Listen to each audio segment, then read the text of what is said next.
The same exact song and the same exact dance from the same exact people you would expect it from is happening. And it's happening because of She-Hulk. And why is it happening because of She-Hulk? Because She-Hulk is not a good show. It's not a good show in any way, shape, or form. So therefore, you have to create a false narrative to protect yourself against the valid criticisms that are being thrown against the show. And that's what, once again, Mark Ruffalo is doing, showing how, once again, he is out of touch with reality, and he has been out of touch with reality for a long, long time. If you've ever seen his social media posts, if you've ever seen him talk about politics, if you've ever seen this guy say pretty much anything on Twitter, you would realize how detached from reality he really is. Now, She-Hulk is a show that now has 2 episodes. The first episode was objectively terrible in every way, in my opinion. Now, as I've said, there was a few people that followed the channel and told me they liked it. That is fine if you like the show. You can like whatever you want. You can have whatever opinion you want, and I will never judge you for having your opinion. Just as I would say, don't judge me for having my opinion, or judge me, whatever. I'm not going to judge you simply for having an opinion that might be different than mine, or vice versa. That's what fandom is all about. That's what movie fandom is all about. Video games, comics, whatever. That's what it's all about. My problem is that all of this has been overrun by people that are pushing identity politics and victim narratives. That's my problem. And most of this noise comes from social media and the actors surrounding it. You have Mark Ruffalo sitting here doing, I guess this is a quote from the Screen Rant article, the rise in bad faith IMDb reviews, particularly for projects led by women and or I still don't remember what this is. I don't remember what this stands for. Something indigenous people of black indigenous people of color. I think I can't remember. I can't keep up with the alphabet community. But threatens to render the site's scores meaningless if the problem is not addressed. How do you address this problem? I want to know, how do you address it? So do you address it when the scores are what you want them to be? Like, I've talked about this for years. Review bombing has always been a thing, positively and negatively. When you create a strong emotion from a fan, one way or the other, and then those numbers tend to go up on certain projects that are tied to whatever, you're going to get positive review bombing and negative review bombing, because that is fandom. That is what it's all about. I am a huge Christopher Nolan fan, and everybody knows this. Christopher Nolan films typically get positively review bombed. Go look at the scores on IMDb. All of his films have insanely high reviews. Now, I love almost all of his films, but I can admit that some of them have been really jacked up a little more than they probably should have, because he has such an insane, passionate fan base that they will positively review bomb his films. That has happened. It's happened with superhero movies, whether that's positively or negatively. It's happened. Look at Daredevil with Ben Affleck. That's a film that nobody, like, people just trashed it. Look at X-Men Origins Wolverine, a movie I like. And it has horrible reviews. Why? Because people hated it. And they hated it, and then they really got mad because of what happened with Deadpool. So they went and they really showed their frustration. This is nothing new. They're just trying to create a fake narrative because their show is getting destroyed, rightfully so, because it's a piece of trash. That's the problem. Now, you have the first episode, which is whatever. It's not good. The second episode I just watched, and it's just boring. There's a couple of little moments where they're leaning into the nonsense, but it's nowhere near as bad as the first episode. The first episode, they leaned into the nonsense so bad.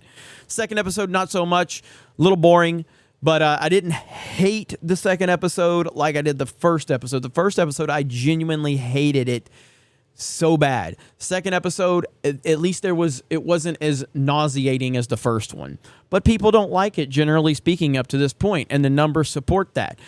And the fact that Mark Ruffalo was out here pushing this nonsense, and we've seen, as I've talked about, all of these Twitter accounts that have no following whatsoever, yet all of their She-Hulk reviews are getting hundreds of thousands of likes on Twitter. Hundreds of thousands of likes. And even the show itself, The show itself doesn't even get that type of traction. As a matter of fact, this was tweeted at 2:12 p.m. I'm recording this early in the morning the following day, and it has 4,800 likes.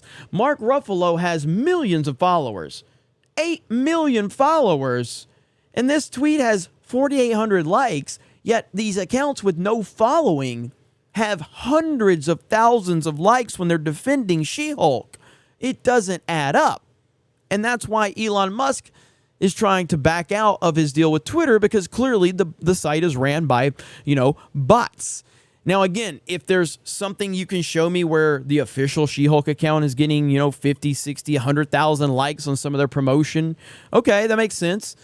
But that's not happening. 2 + 2 is not equaling 4 in that situation. So why do accounts with, less than 5,000 followers getting hundreds of thousands of likes?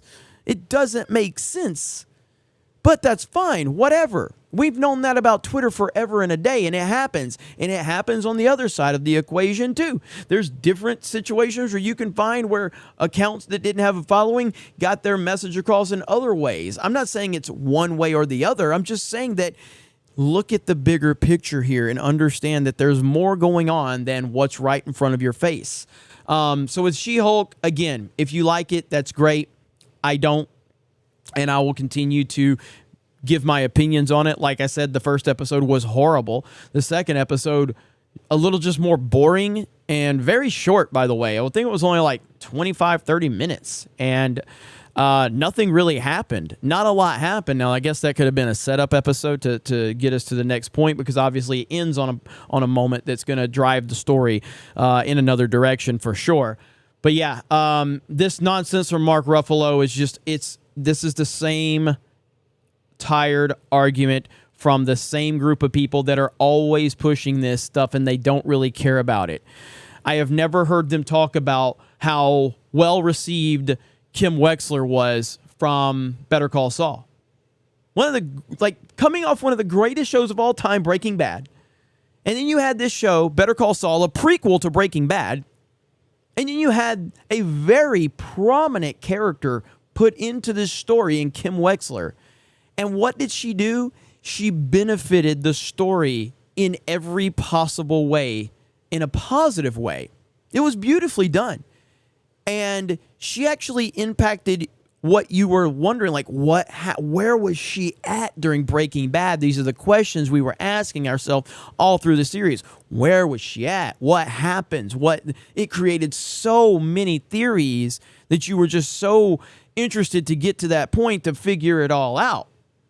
But none of these actors want to talk about the acceptance of a great female character, because, of course, that would go against their narrative. Because if you admit that there's female characters out there that, everyone loves and accepts when they're written well and they complement the story, she still had her own agency, is something they like to talk about all the time. But no, we don't want to talk about that, because you couldn't then fall back on this nonsensical, ridiculous, fake argument if you acknowledged that there are women characters and non-white dude characters that are widely accepted all the time. Mark Ruffalo is a piece of garbage, just like Mark Hamill, just like Chris Evans. All these Hollywood people are so out of touch with reality, and all they're doing is protecting themselves from real criticism because they don't respect the fans at all. They never have, and they never will. You guys have a great day. Thank you very much for checking out this video. Also, again, follow us over on Locals. There's Geeks and Gamers Locals right there. We have the real-life Fortnite video that I don't know if it'll get big views or not, but we had a blast playing, making this video. I hope you guys enjoy that video. Please go check it out. We've done a lot of stuff over here. We have the live chat for our live stream, so our Locals members can have their group chat over there where you can share GIFs and memes, and it's just a lot of fun. So really do appreciate it. There's Freddie right there, who was very thankful to be part of it, and a lot of other people. It's just been a great, great time over there, so we do appreciate it. You guys have a great day. Thank you very much for checking out this video, and we will talk to you later.